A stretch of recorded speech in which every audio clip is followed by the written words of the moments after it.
Assalamualaikum warahmatullahi wabarakatuh. Perkenalkan, nama saya Al-Fatihah Fiandra Safawi dari Prodi Sistem Informasi 05 dengan NIM 24 Di sini ada politik.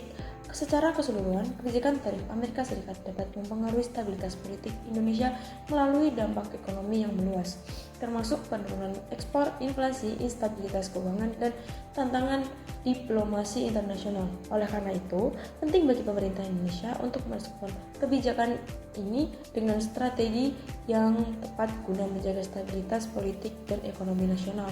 Yang kedua, ada ekonomi. Kebijakan tarif impor Amerika Serikat dapat menimbulkan tantangan serius bagi perekonomian Indonesia, termasuk penurunan ekspor, inflasi, dan ketidakpastian investasi untuk mencapai pertumbuhan ekonomi 8% dan status negara maju.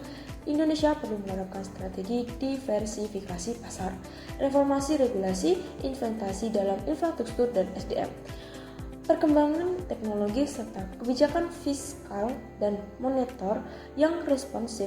Perkenalkan, nama saya Tia Aprilia dengan NIM 24123347 dari SI05. Di sini saya akan menjelaskan terkait metode sosial.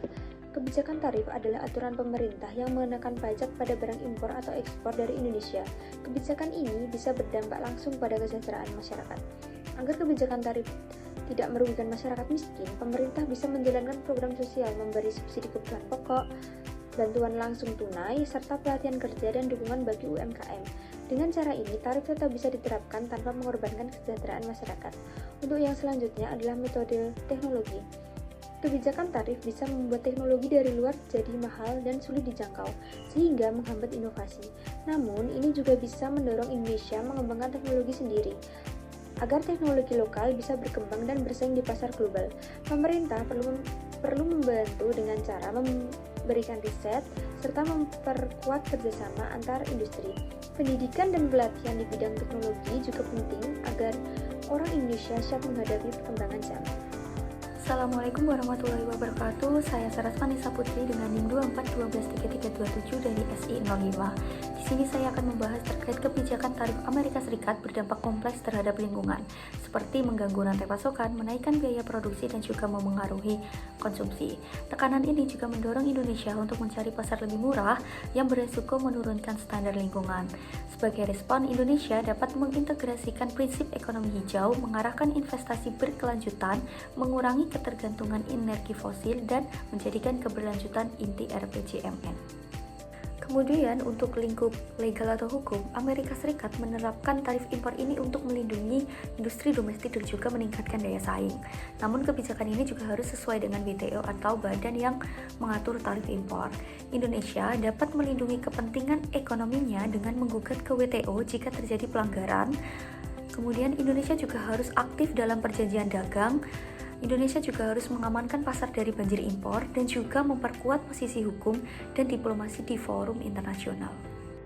Yang berikutnya ada rekomendasi strategis kepada pemerintahan Indonesia untuk merespon kebijakan tarif dari Amerika Serikat untuk mencapai target pertumbuhan ekonomi 8% serta status sebagai negara maju.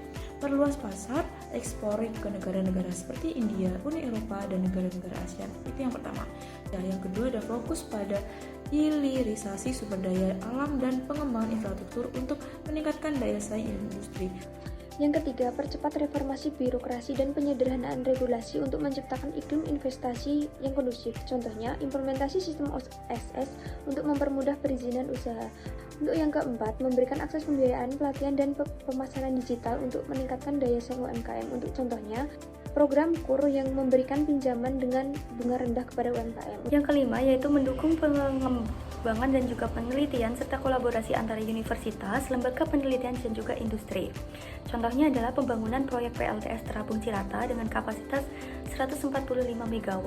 Yang keenam, mengimplementasikan ekonomi hijau dengan fokus energi terbarukan dan efisiensi sumber daya alam. Contohnya, pembangunan infrastruktur energi terbarukan seperti PLTA dan juga PLTS.